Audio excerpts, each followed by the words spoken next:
there, everybody. Coming to you from the 2021 Highlands Food and Wine Festival. It is a beautiful, crisp, chilly fall day. We're here in the Highlands Wine Shop doing a very special tasting of wines with some very special winemakers. So here I have with me Reilly Keenan of Keenan Estate in California. Welcome, Reilly. Thank you. We're thrilled to have you here today. Thrilled to be here. Awesome. So, for people who might not be familiar with your family's wines, can you tell us a little bit about what makes them so special or what sets them apart? Yeah, so we're located on Spring Mountain, which is one of the 5 mountainous AVAs in Napa. We're on the northern half of the valley to the west of St. Helena. We've been farming up there since 1974. My grandfather Robert got up there when the getting was good, and then my dad took over in 1998, and I've been actively plotting his downfall for a number of years now. So that's the sort of family lineage. We maintain about 47 acres up there with a big focus on Cabernet and Merlot. Spring Mountain is the coolest climate in Napa, so it affords us a pretty unique approach to winemaking. We really emphasize freshness, brightness, while also still being ageable and tremendously food friendly as well. That's always been the goal. All of the traditional elements that my grandfather had fallen in love with and the Bordeaux wines that he grew up with in the 50s and 60s are the same tenets we apply to our farming and our production today. That's wonderful. Yeah. Oh my gosh. And what a special place Spring Mountain. Yeah. It's really special. So what wine have you chosen to highlight for us today? So this is our Napa Merlot. This is a varietal that I think we've primarily built our reputation on more than anything. I like to say that Cabernet is obviously what still pays the bills. This is Napa after all. It's what everyone sort of focuses on. But I think Merlot does really well in particular in mountainous regions, in particular Spring Mountain.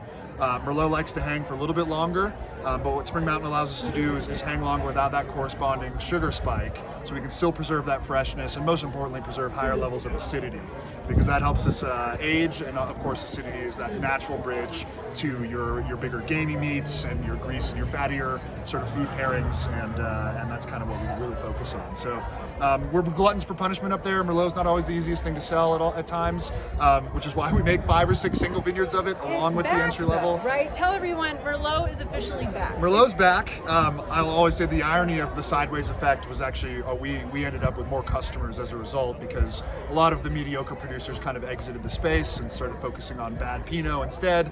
And people who love Merlot certainly their minds weren't changed because of that movie, and we were left with more customers as a result. Yeah. We stuck to our guns. I love that. Love to hear that. Can you tell people what they can expect to experience in this beautiful 2017 Merlot? Yeah, so this has got so obviously it's a little bit more red fruited on the spectrum, but with Spring Mountain you also get a little bit more of that sort of taut black fruit, a little bit of that sweet cocoa powder, and what we like to refer to as sort of a damp sweet earth sort of terroir marker. And I don't want anyone to be confused when I say sweet, because these are very dry wines. It's all traditional style. But when these elements do hit you on that right part of your palate, it does register as sort of a high-toned note that we enjoy referring to as a sort of a sweetness. I concur with your assessment. Yeah. That is really beautiful. What Thank a you. gorgeous.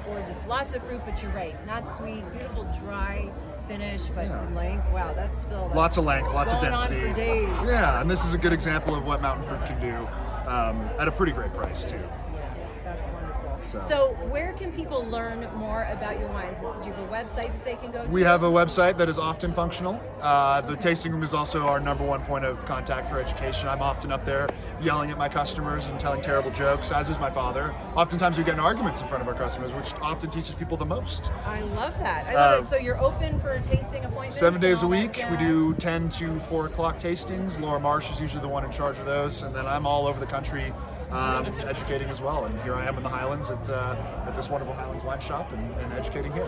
Well, thanks so much for joining It's a us pleasure. for this awesome experience.